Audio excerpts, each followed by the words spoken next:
The rusted metal groaned under Sarah's calloused hands as she pressed her face against the cockpit window, her breath fogging the cracked glass. Inside the abandoned aircraft, something glinted in the dim afternoon light, something that shouldn't have been there. Her German shepherd, Luna, whined and pawed frantically at the fuselage, her ears pinned back in a way Sarah had only seen once before, in Afghanistan, moments before the IED exploded. $3. That's all Sarah Martinez had left when she'd spotted the auction notice taped to the gas station window 2 weeks ago. Military aircraft, as is, minimum bid $1. The other bidders had laughed when the auctioneer called her number, this hollow-eyed woman in a threadbare jacket clutching a crumpled bill. They'd stopped laughing when she'd outbid them all with her final $3, her voice steady despite the tremor in her hands. The aircraft sat like a metal gravestone in the abandoned airfield outside Bakersfield, California. Weeds pushed through cracks in the tarmac, and the control tower's windows stared down like empty eye sockets. Sarah had driven here every day since the auction, using her last gallon of gas, trying to figure out what she'd actually bought. The seller had been vague: military surplus, decommissioned, sold for scrap value only. But this wasn't scrap. This was a C-130 transport plane, and despite the rust eating at its wings, the bones were solid. Luna's behavior grew more agitated as they circled the aircraft. The dog's nose twitched, following an invisible trail that led to a section of the fuselage where the metal seemed newer, shinier. Sarah ran her fingers along the seam, feeling the slight difference in temperature. Someone had welded this section recently, very recently. If you're already getting chills from this discovery, drop a Luna nose in the comments so I know you're following along with us.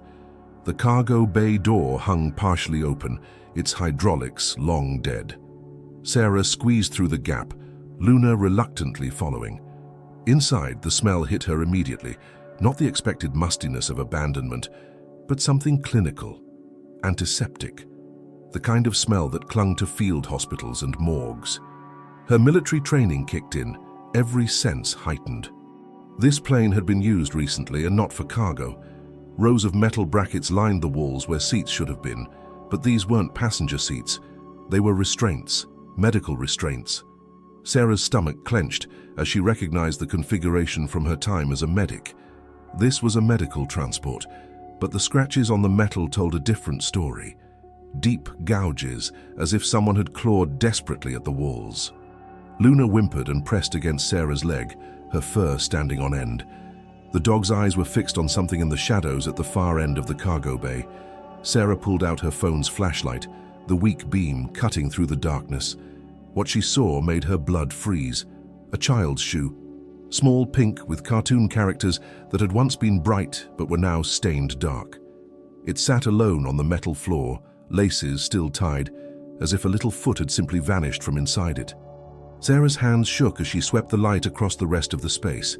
More shoes, dozens of them, all small, all abandoned. Her mind raced back to the news reports she'd tried to ignore while living in her car these past months. Missing children. Amber alerts that had become so frequent they'd started to blur together. The authorities had said it was unrelated cases, runaways, custody disputes. But here in this flying tomb, the truth stared back at her with the innocent eyes of cartoon characters on tiny sneakers. Luna's growl rumbled low and dangerous, the same sound she'd made in Kandahar when she detected the scent of explosives. But this wasn't Afghanistan, this was California, this was home.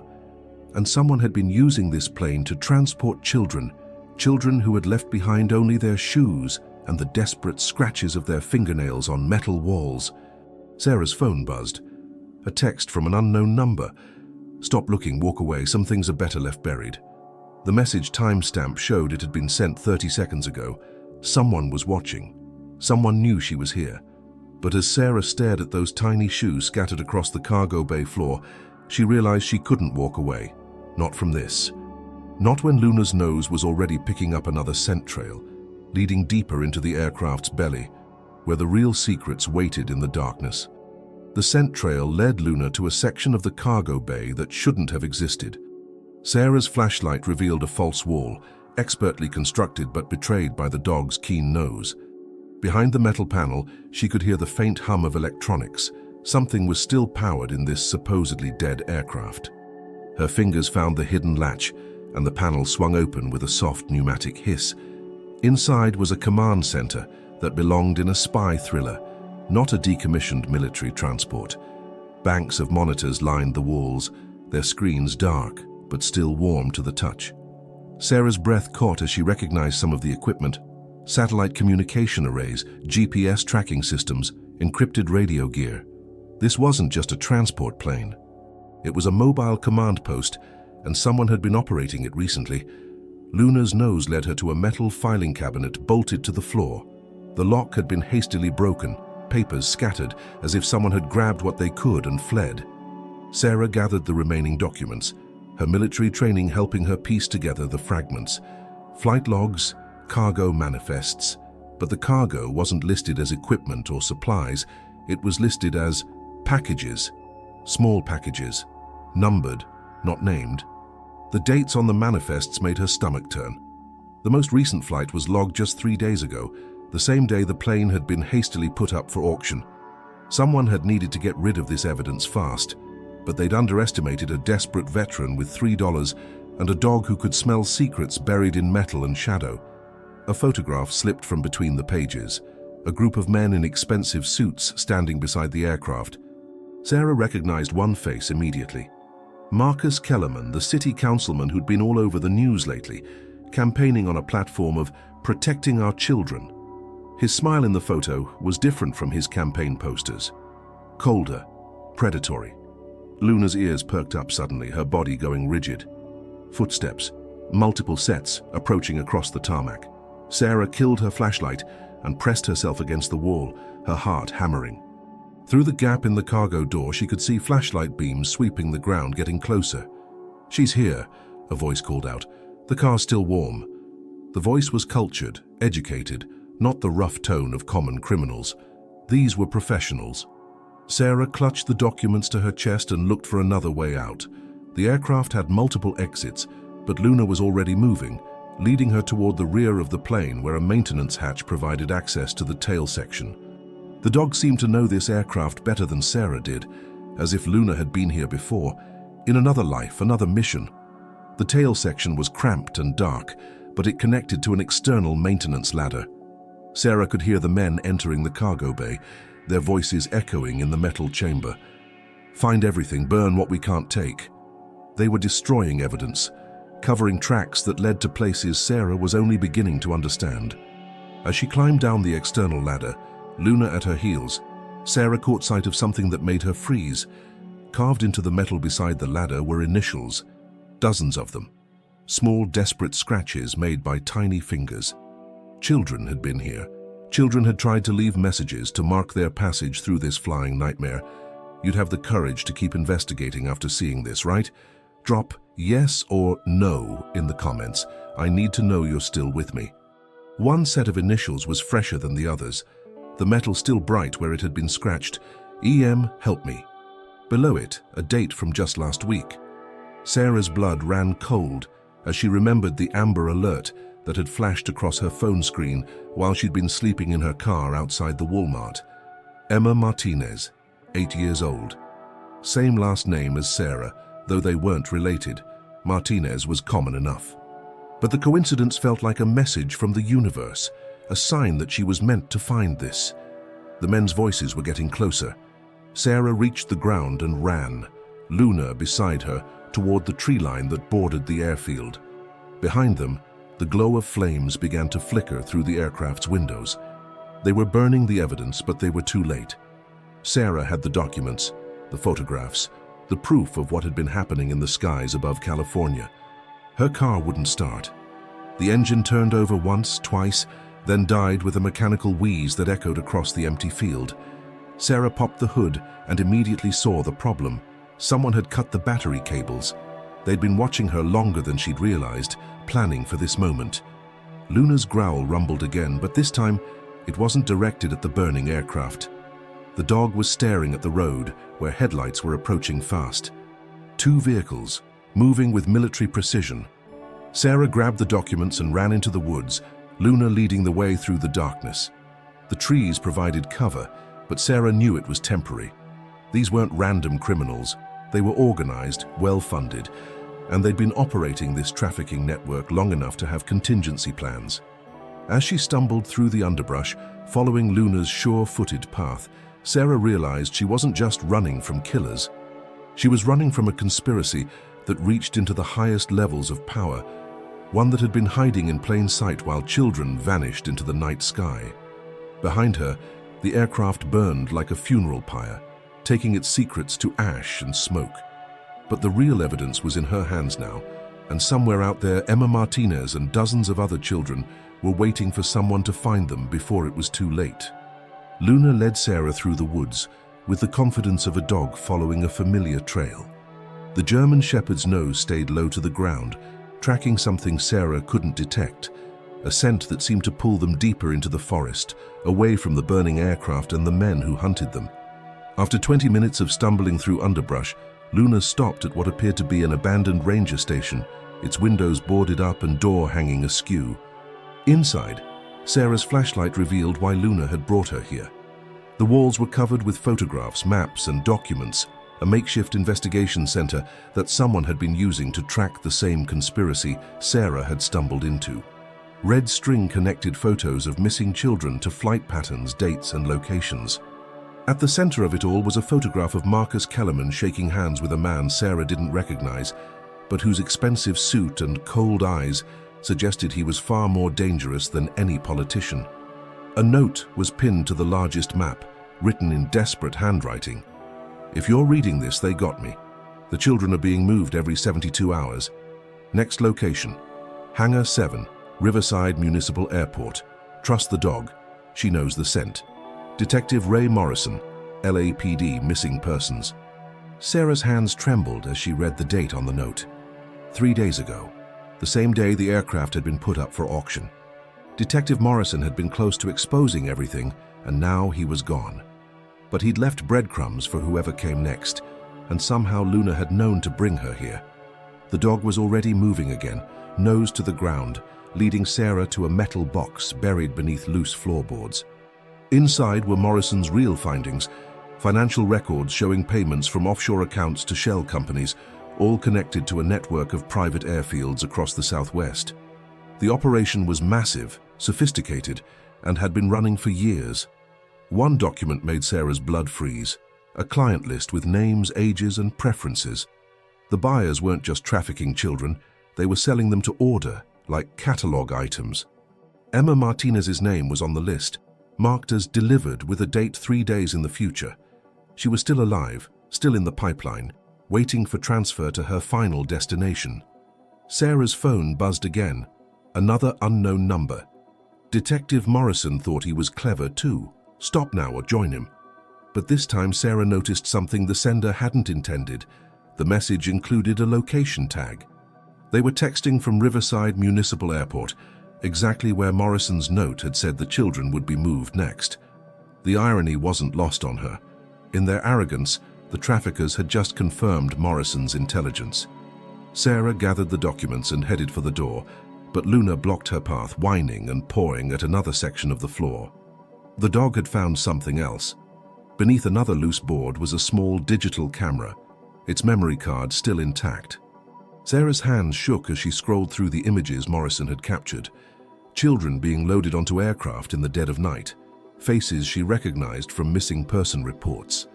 And in several photos, a figure directing the operation, a woman in expensive clothes whose face was partially obscured, but whose distinctive jewelry caught the light. The final photo made Sarah gasp. It was Emma Martinez, very much alive, being led toward a small private jet. But she wasn't alone. Beside her walked another child, a boy Sarah recognized from the Amber Alerts that had been flooding the news. They were being moved together, which meant the operation was accelerating. Luna's ears perked up again, but this time the sound wasn't footsteps. It was the distant whine of aircraft engines growing closer. Sarah looked through the boarded windows and saw lights in the sky, helicopters moving in a search pattern over the forest.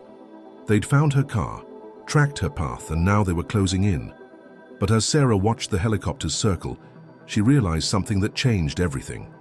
One of the aircraft had police markings, but it was flying in formation with the unmarked helicopters, coordinating the search.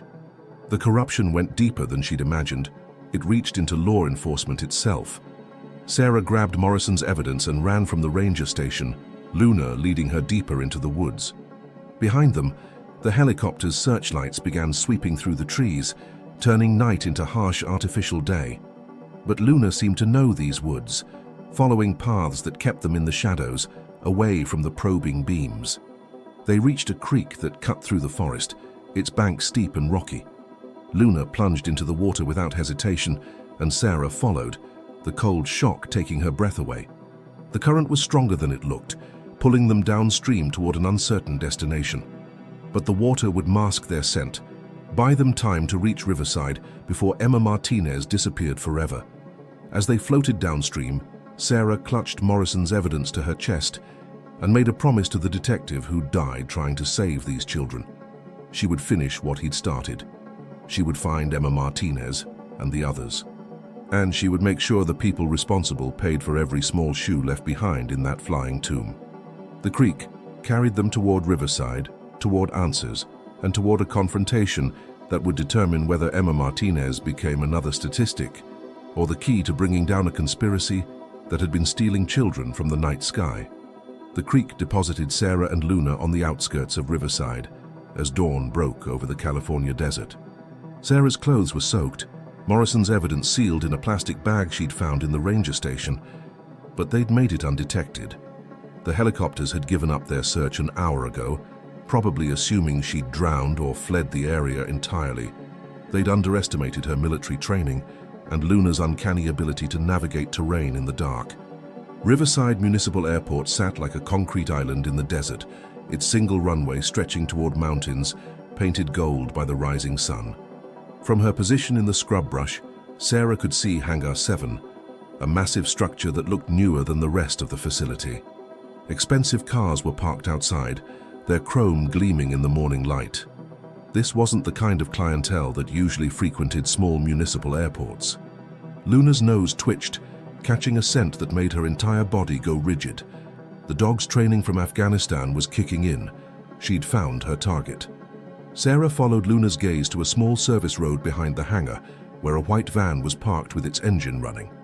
Through binoculars she'd taken from Morrison's cache, Sarah could see movement inside the vehicle. Small figures, children. The van's license plate matched one from Morrison's surveillance photos. This was it, the transfer point where Emma Martinez and the others would be moved to their final destinations. Sarah checked her watch. 7:30 a.m. According to Morrison's notes, transfers always happened at 8 a.m. sharp, when shift changes at the airport would provide minimal witnesses. Sarah's phone had one bar of signal. She tried calling 911, but the call wouldn't connect. Someone was jamming communications in the area. These people had thought of everything, except for a desperate veteran with nothing left to lose and a dog trained to detect the impossible. Moving closer to the hangar, Sarah could hear voices through the thin metal walls.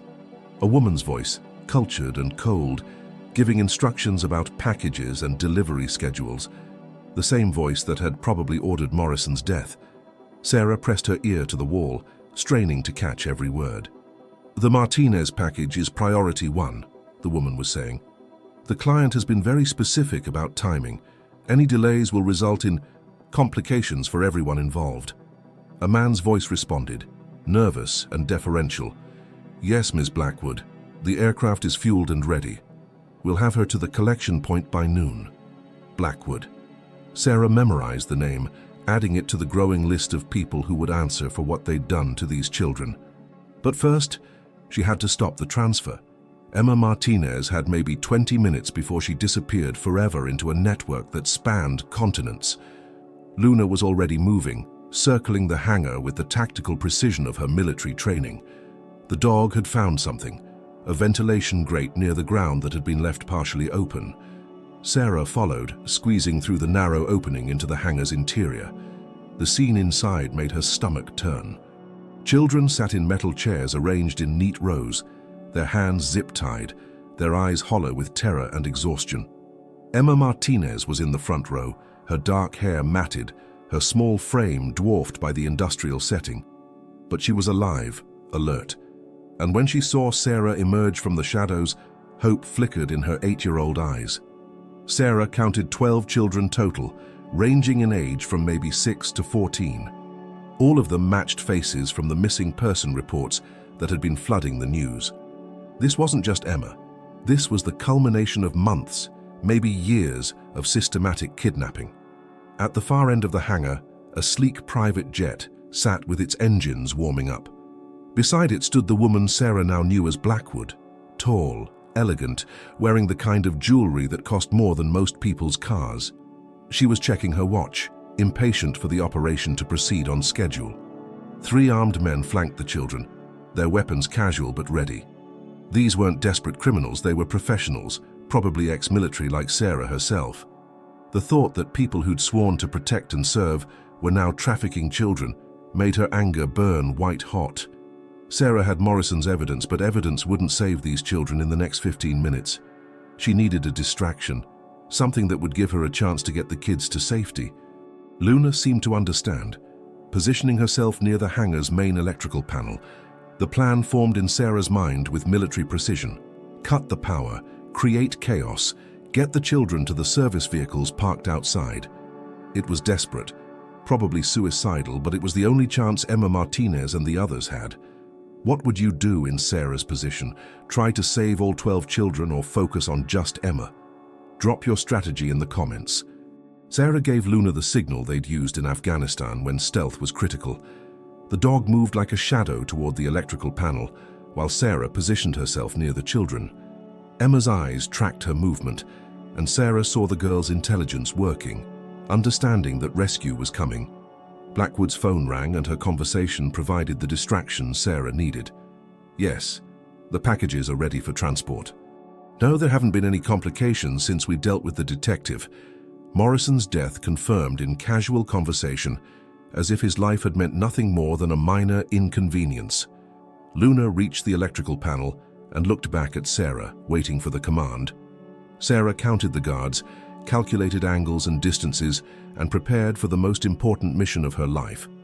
In 30 seconds, she would either save 12 children or die trying. There was no middle ground, no backup plan, no extraction team waiting in the wings.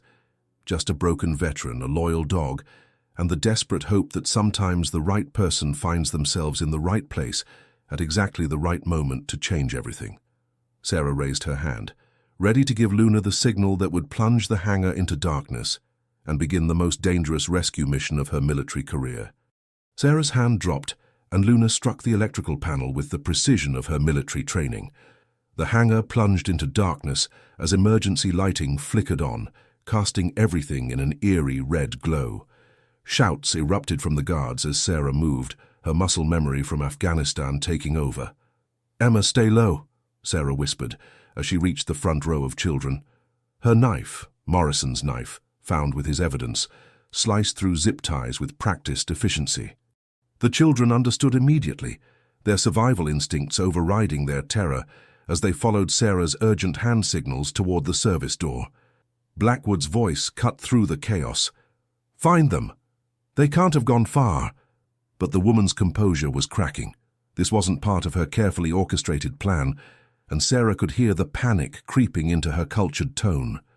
Gunfire erupted behind them as Sarah herded the children toward the white van, its engine still running. Luna appeared from the shadows, having circled around to provide rear guard. Her teeth bared at any guard who tried to follow. The dog's presence alone was enough to make grown men hesitate. Luna looked like the weapon of war she'd once been. Sarah boosted Emma into the driver's seat of the van. "Can you drive?" she asked the 8-year-old. Emma nodded, her small hands barely reaching the steering wheel. "My dad taught me in our driveway, just in case." Just in case had arrived. Sarah helped the other children into the van as bullets sparked off the hangar walls behind them.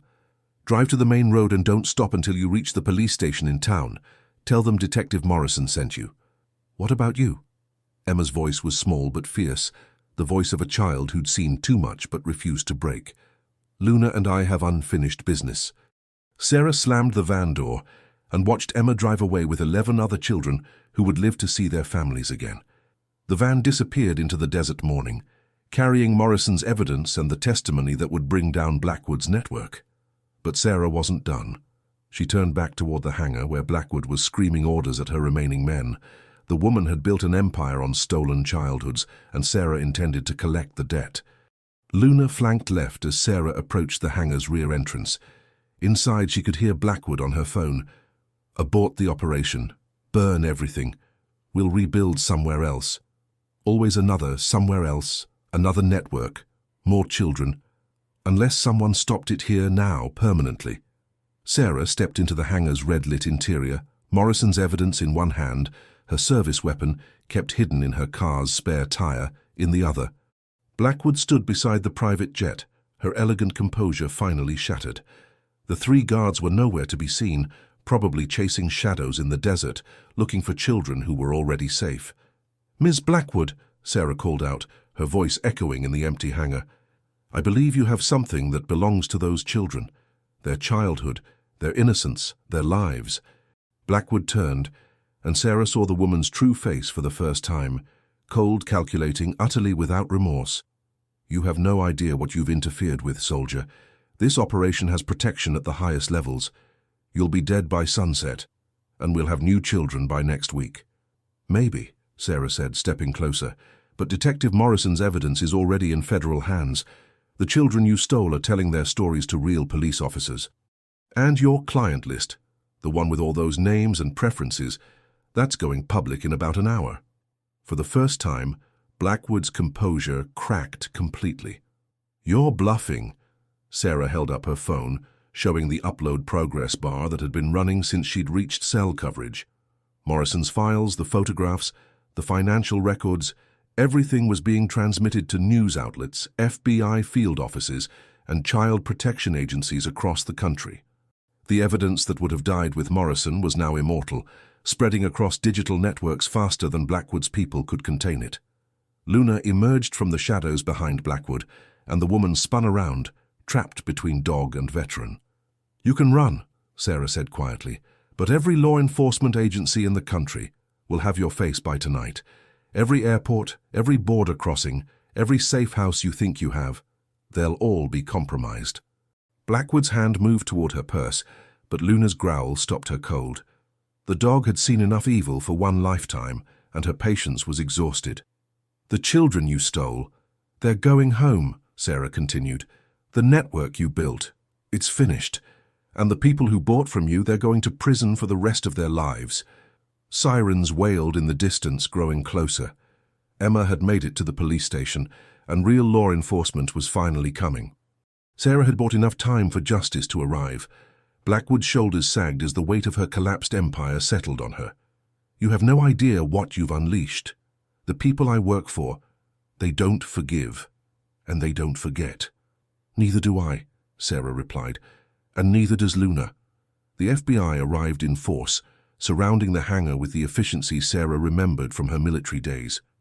As they led Blackwood away in handcuffs, the woman looked back at Sarah with eyes full of hate and promised revenge. But Sarah wasn't afraid anymore.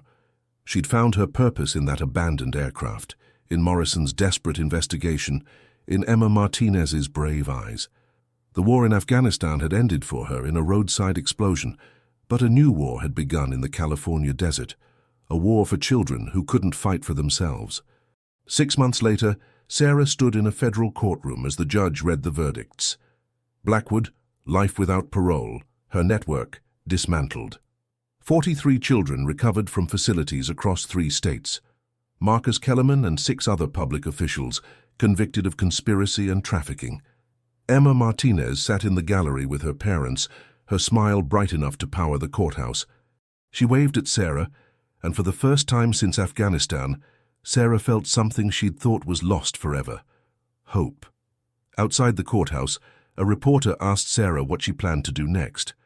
Sarah looked down at Luna, whose tail wagged as children from the gallery approached to pet her. The dog had found her new mission too: therapy work with rescued children, helping them heal from trauma only she could understand. "We're starting a foundation," Sarah said. "Morrison's Fund for Missing Children. Detective Morrison died trying to save these kids, and we're going to make sure his work continues." The reporter pressed for more details, but Sarah was already walking away, Luna beside her, toward a future where $3 and a rusty plane had become the foundation for something beautiful. Sometimes the most broken people find exactly what they need to heal, not just themselves, but the world around them. Have you ever found purpose in the most unexpected place? Share your story in the comments below, because sometimes the most powerful transformations begin with the smallest acts of courage. And if this story moved you, share it with someone who needs to remember that heroes come in all forms, even those who think they're too broken to save anyone, including themselves. This story is a work of fiction, created to honor the real heroes who fight human trafficking every day, and the survivors who find the strength to rebuild their lives.